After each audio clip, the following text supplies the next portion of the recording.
It seems pretty calm here, but north of us it is crazy. But we got some really good lightning. But our tornado sirens are going off, which means something has been spotted to make them want us to take shelter. So that's what we're going to do here in a bit. But everything on the TV is showing that it's way north of us.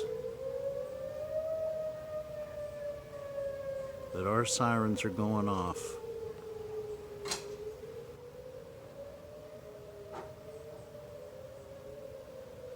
I don't see anything except lightning.